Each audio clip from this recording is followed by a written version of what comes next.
Hey all, welcome back to the channel, and as you can see we're back with the TV set layout.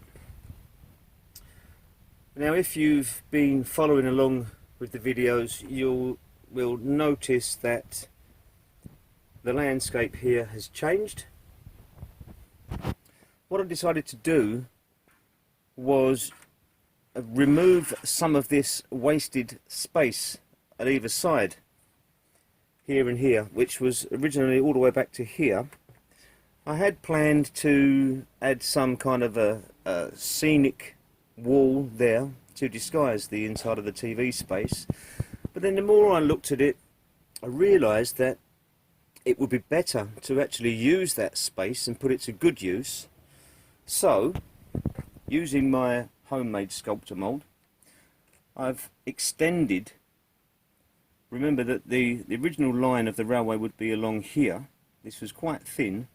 I've extended this piece out to meet almost the side of the TV set there, the inside. I've added this tunnel, which is going to be, if you remember I said about building a jetty here.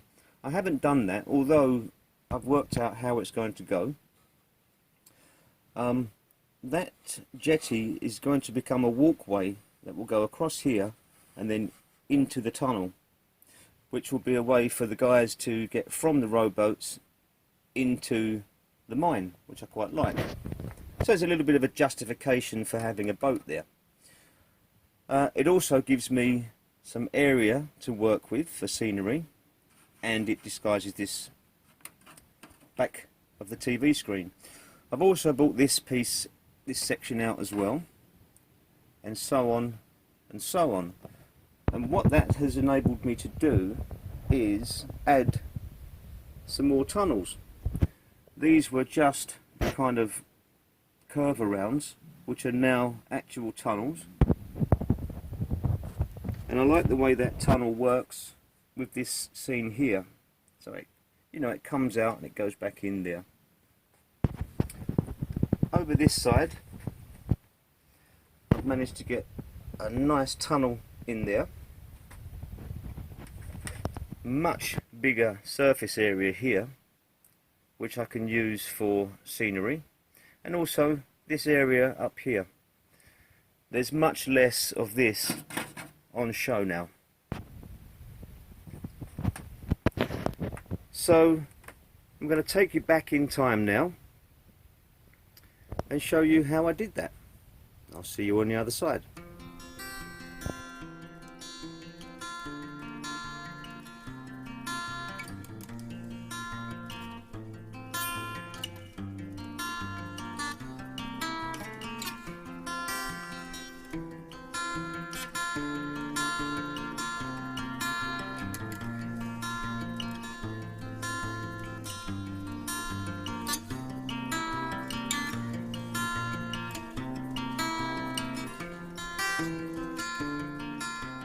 I've just taken some of my cheap kitchen foil that I've picked up, and I'm making some kind of just ideas of ways that I can actually increase the size of the model to fill the spaces.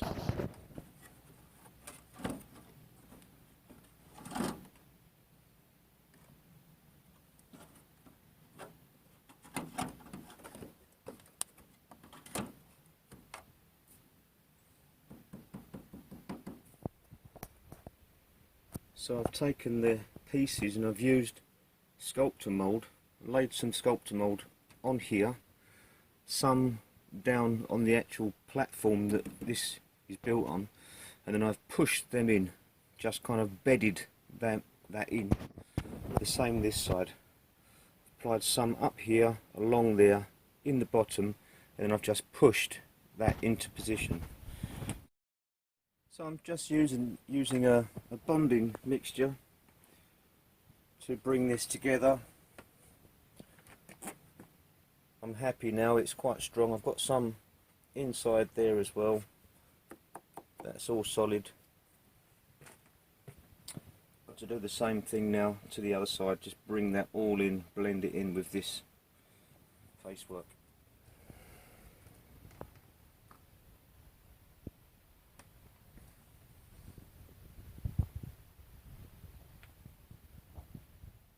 Back inside the TV, I'm really pleased that I decided to do this. What I find is incredible is the way that you can build this out onto into these ledges like that. As long as you just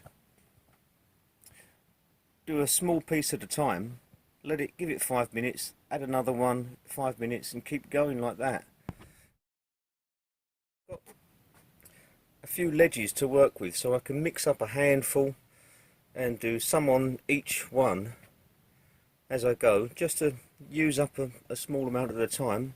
5 minutes, knock up another one and do some more, and so on. And it's of course I'll strengthen it up with bonding and all the underside. This will now be the tunnel, because I'm going to be cutting this TV. Where is it? Let me just come round at the outside of the TV set. This area here is going to be removed. That's going to be cut out. That will have a curtain across or something, but that will be the view of the inside of the layout. There's going to be a viewing area there where you can see inside. So I need to isolate that. So that's just in there. Now if I put a tunnel in here and block that off, that would be ideal. So now I have the model outside of the TV set, and I've got my boundaries there on both sides, and now the shape of this is actually much more like the inside of the TV set which it fits into, and I really prefer that, because this is no longer wasted space. So now I can actually get in from these different angles. I can model the tunnels and the landforms and the stone walls and everything to make that work. So I'm going to get cracking and see how we get on. So now I'm done with the sculpting on this section. I managed to get a nice tunnel in there and fix this piece here. It was kind of a drop away where you could see through to the other track. The next tunnel down there, one that goes right back into there. I don't know if you can see that. This here, and over here I managed to extend that all the way out and bring that into another tunnel there.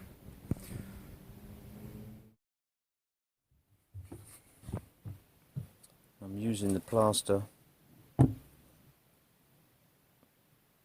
with an actual plaster mix like this to finalise the shape. Now I want them to curve like that, done inside the tunnel. So now I'm going back on with the paint on mixture.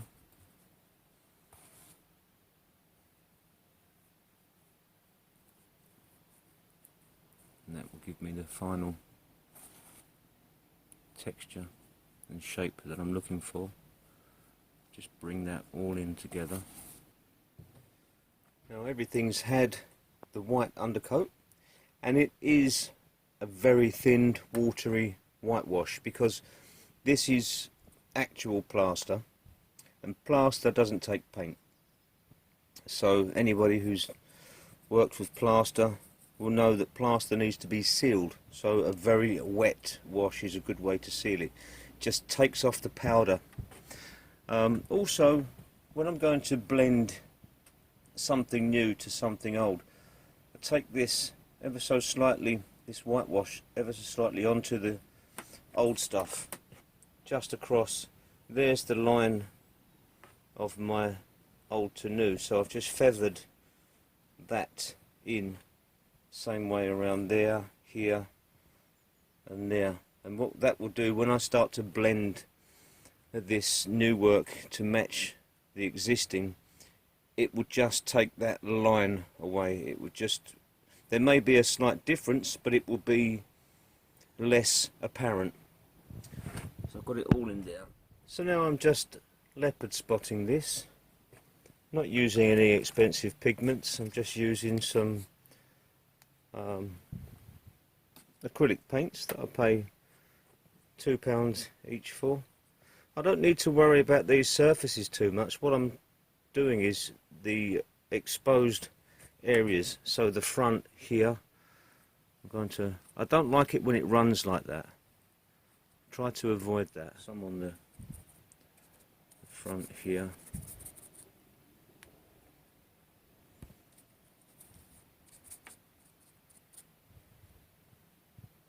Yep. And that's it. That's all it needs.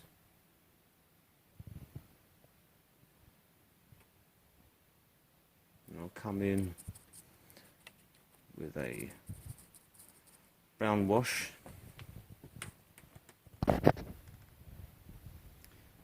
To blend that in when it's gone dry. So now I've got the paint down to the dark shade that I need. That's as dark as it goes. So the next thing is to let that go, let that settle, some PVA, and then the wet brushing, white wet brushing before further washes to get it to how I want it. So now I'm giving all of the newly painted sections a coat of PVA and water, and that's going to seal everything. That will soak all the way through the paint into the plaster, and that will seal all the work I've done so far. So I've done all inside there and up there, just some over here.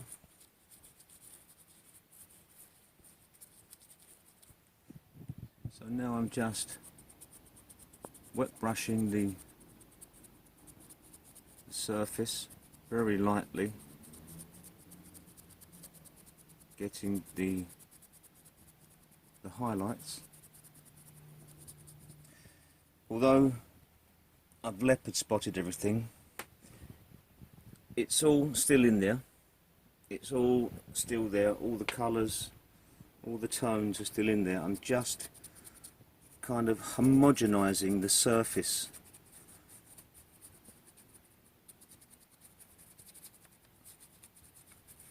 Just taking that dark edge off of the paint so I can have a slightly lighter shade at the end. So we've just started washing it down again. Still quite bright, but certainly coming together.